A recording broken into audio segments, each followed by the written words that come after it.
Chapter 17. Young Rupert's Midnight Diversions. The night came fine and clear. I had prayed for dirty weather, such as had favoured my previous voyage in the moat. But fortune this time was against me. Still, I reckoned that by keeping close under the wall, and in the shadow, I could escape detection from the windows of the chateau that looked out on the scene of my efforts.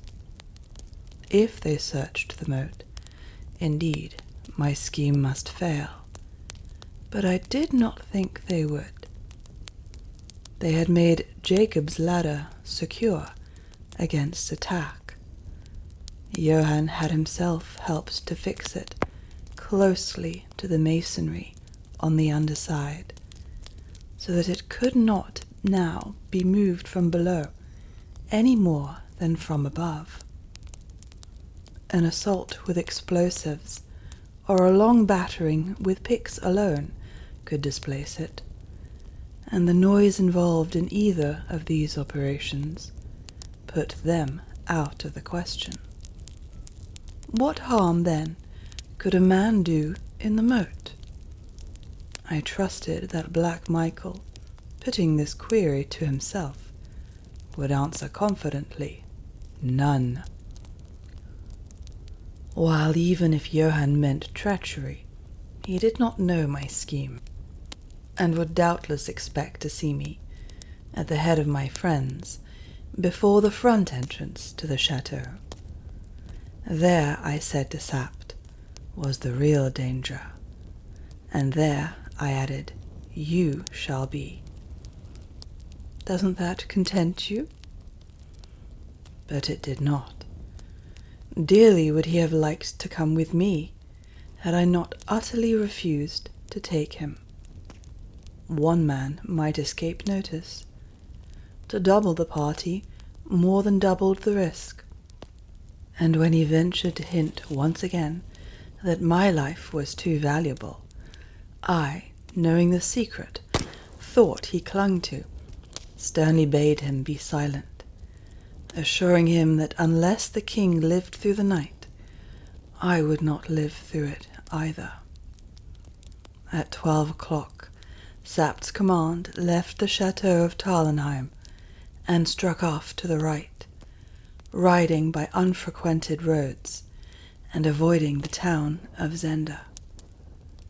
If all went well, they would be in front of the castle by about 1:45.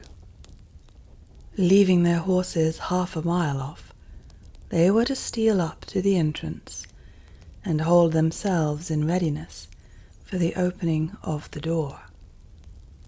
If the door were not opened by 2, they were to send Fritz von Tarlenheim round to the other side of the castle. I would meet him there, if I were alive, and we would consult whether to storm the castle or not.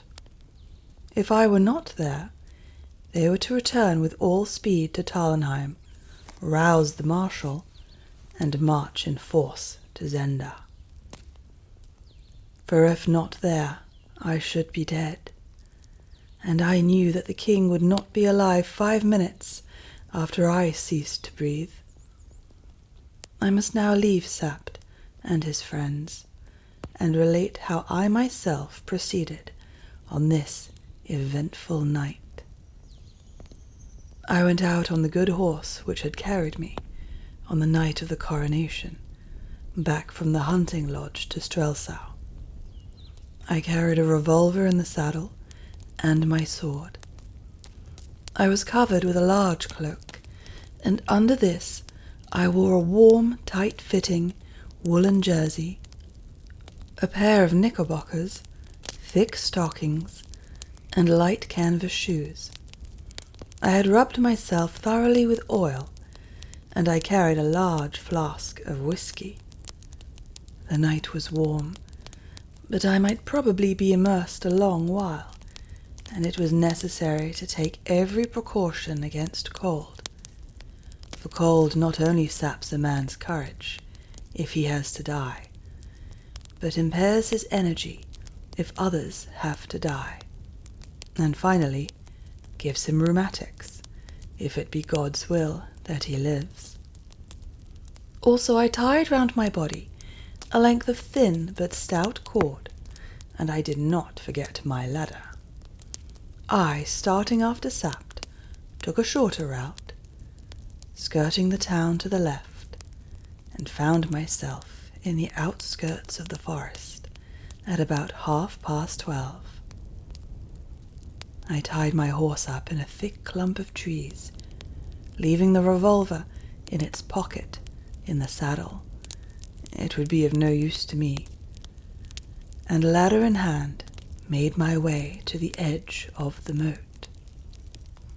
Here I unwound my rope from about my waist, bound it securely around the trunk of a tree on the bank, and let myself down.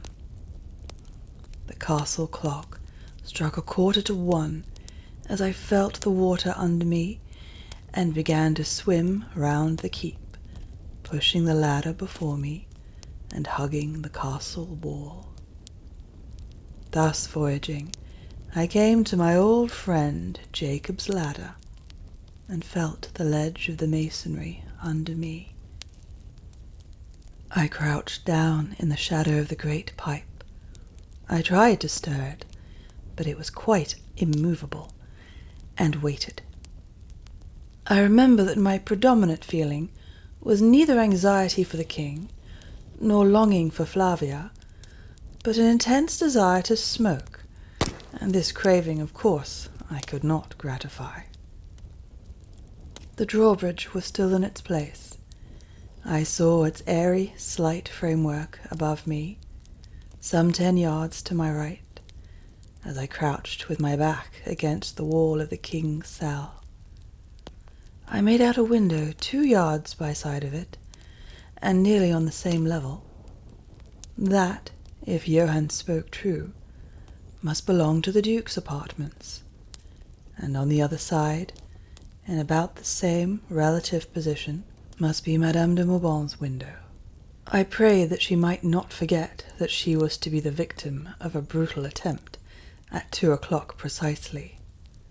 I was rather amused at the part I had assigned to my young friend Rupert Hentzau, but I owed him a stroke, for even as I sat, my shoulder ached where he had, with an audacity that seemed half to hide his treachery, struck at me, in the sight of all my friends, on the terrace at Tarlenheim. Suddenly, the Duke's window grew bright. The shutters were not closed, and the interior became partially visible to me, as I cautiously raised myself till I stood on tiptoe. Thus placed, my range of sight embraced 1 yard or more inside the window, while the radius of light did not reach me. The window was flung open, and someone looked out. I marked Antoinette de Maubant's graceful figure, and though her face was in shadow, the fine outline of her head was revealed against the light behind. I longed to cry softly, "Remember!" but I dared not, and happily, for a moment later, a man came up and stood by her. He tried to put his arm round her waist, but with a swift motion she sprang away and leant against the shutter, her profile towards me. I made out who the newcomer was. It was young Rupert. A low laugh from him made me sure, as he leant forward, stretching out his hand towards her. "Gently, gently," I murmured. "You're too soon, my boy." His head was close to hers. I suppose he whispered to her, for I saw her point to the moat, and I heard her say in slow and distinct tones, "I'd rather throw myself out of this window." He came close up to the window and looked out. "It looks cold," said he. "Come, Antoinette, are you serious?" She made no answer, so far as I heard, and he, smiting his hand petulantly on the window-sill, went on, in the voice of some spoiled child. "Hang Black Michael! Isn't the princess enough for him? Is he to have everything? What the devil do you see in Black Michael?" "If I told him what you say," she began. "Well, tell him," said Rupert carelessly, and catching her off guard, he sprang forward and kissed her, laughing and crying, "There's something to tell him." If I had kept my revolver with me, I should have been very sorely tempted. Being spared the temptation, I merely added this new score to his account. "Though, faith," said Rupert, "it's little he cares. He's mad about the princess, you know. He talks of nothing but cutting the play-actor's throat." "Didn't he, indeed?" "And if I do it for him, what do you think he's promised me?" The unhappy woman raised her hands above her head, in prayer or in despair. "But I detest waiting," said Rupert, and I saw that he was about to lay his hand on her again, when there was a noise of a door in the room opening, and a harsh voice cried, "What are you doing here, sir?" Rupert turned his back to the window, bowed low, and said, in his loud, merry tones, "Apologizing for your absence, sir. Could I leave the lady alone?" The newcomer must be Black Michael. I saw him directly as he advanced towards the window. He caught young Rupert by the arm. "The moat would hold more than the king," said he, with a significant gesture. "Does your highness threaten me?" asked Rupert. "A threat is more warning than most men get from me." "Yet," observed Rupert, "Rudolph Rassendyll has been much threatened, and yet lives." "Am I in fault because my servants bungle?" asked Michael scornfully. "Your highness has run no risk of bungling," sneered Rupert. It was telling the Duke that he shirked danger, as plain as ever I have heard a man told. Black Michael had self-control. I dare say he scowled. It was a great regret to me that I could not see their faces better. But his voice was even and calm as he answered, "Enough, enough. We mustn't quarrel, Rupert. Are Detchard and Bessonin at their posts?" "They are, sir. I need you no more." "Nay, I'm not oppressed with fatigue," said Rupert. "Pray, sir, leave us," said Michael, more impatiently. "In 10 minutes the drawbridge will be drawn back, and I presume you have no wish to swim to your bed." Rupert's figure disappeared. I heard the door open and shut again. Michael and Antoinette de Mauban were left together. To my chagrin, the Duke laid his hand on the window and closed it. He stood talking to Antoinette for a moment or two. She shook her head, and he turned impatiently away. She left the window. The door sounded again, and Black Michael closed the shutters. "Du côté, man," sounded from the drawbridge. "Unless you want a bath before your bed, come along." It was Rupert's voice, coming from the end of the drawbridge. A moment later, he and de Gautier stepped out on the bridge. Rupert's arm was through de Gautier's, and in the middle of the bridge he detained his companion and leant over. I dropped behind the shelter of Jacob's ladder. Then Master Rupert had a little sport.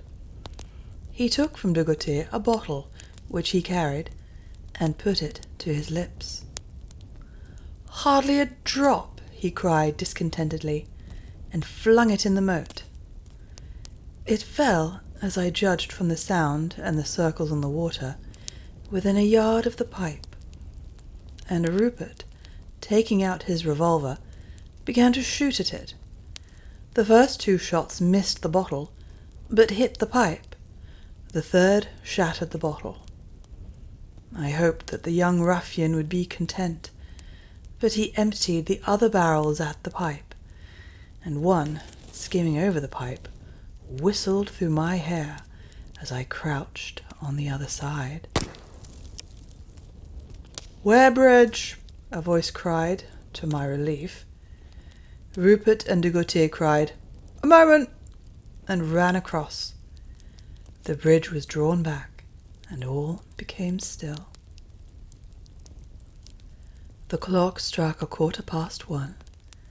I rose and stretched myself, and yawned.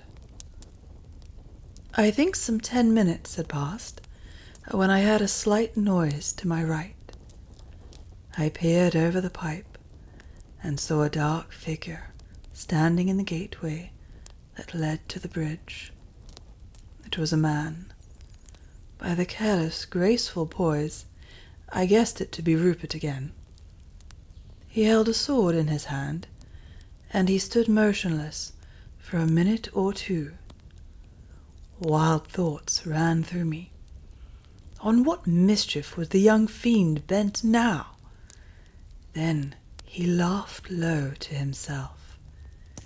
Then he turned his face to the wall, took a step in my direction, and to my surprise began to climb down the wall. In an instant I saw that there must be steps in the wall. It was plain. They were cut into or affixed to the wall at intervals of about 18 inches. Rupert set his foot on the lower one. Then he placed his sword between his teeth, turned round, and noiselessly let himself into the water. Had it been a matter of my life only, I would have swum to meet him. Dearly would I have loved to fight it out with him, then and there, with steel, on a fine night, and none to come between us. But there was the king. I restrained myself, but I could not bridle my swift breathing, and I watched him with the intensest eagerness. He swam leisurely and quietly across. There were more steps up on the other side, and he climbed them. When he set foot in the gateway, standing on the drawn-back bridge, he felt in his pocket and took something out. I heard him unlock the door. I could hear no noise of its closing behind him. He vanished from my sight. Abandoning my ladder, I saw I did not need it now. I swam to the side of the bridge and climbed halfway up the steps. There I hung with my sword in my hand, listening eagerly. The Duke's room was shuttered and dark. There was a light in the window on the opposite side of the bridge. Not a sound broke the silence, till 1:30 chimed from the great clock in the tower of the chateau. There were other plots than mine afoot in the castle that night.